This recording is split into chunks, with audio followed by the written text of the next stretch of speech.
થોડા સમય પહેલાં અમારા ન્યૂઝ નેટવર્ક દ્વારા અમદાવાદના એસજી હાઈવે પર આવેલ ફિરંગી નેચરલ સ્પા સેન્ટરમાં ચાલતા ડે વ્યાપારના વેપલાઓનો પર્દાફાશ કરવામાં આવ્યો હતો।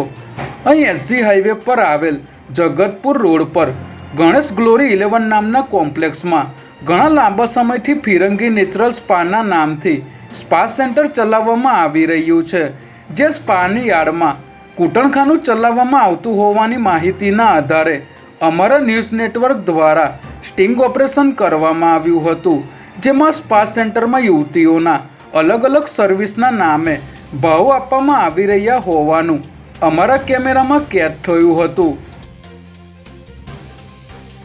ચાંદખેડા પોલીસ સ્ટેશન હદ વિસ્તારમાં આવેલ આ સ્પા સેન્ટરમાં સ્પાની યાર્ડમાં કૂટણખાનું ચલાવવામાં આવી રહ્યું હોવાનું અમારા સ્ટિંગ ઓપરેશનમાં પુરવાર થયું હતું, જેમાં થેરાપિસ્ટના સર્ટિફિકેટ વગર બહારથી યુવતીઓને બોલાવીને ડે વ્યાપારના કાળા અંધકારમાં ધકેલવામાં આવી રહી હોવાથી અમારા ન્યૂઝ નેટવર્ક દ્વારા આ સ્પા સંચાલકો સામે સ્થાનિક પોલીસ સ્ટેશનથી લઈને ઉપલા લેવલો સુધી ફરિયાદ અરજી કરવામાં આવી હતી।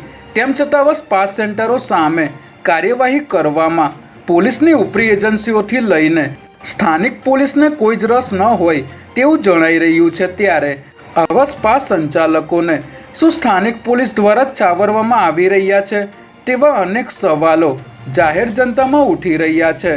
અહીં સ્પાની યાર્ડમાં ચલાવવામાં આવતા કૂટણખાનાઓને કારણે સ્થાનિક રહીશો અને વેપારીઓ હેરાન પરેશાન થઈ રહ્યા છે, પરંતુ પોલીસને માત્ર ભ્રષ્ટાચાર આચરવામાં જ રસ હોય તેવું જણાઈ રહ્યું છે। ત્યારે અમારા અહેવાલ બાદ ફિરંગી નેચરલ સ્પા સેન્ટર સામે ક્યારે અને કેવા પ્રકારની કાર્યવાહી કરવામાં આવશે તે જોવું રહ્યું।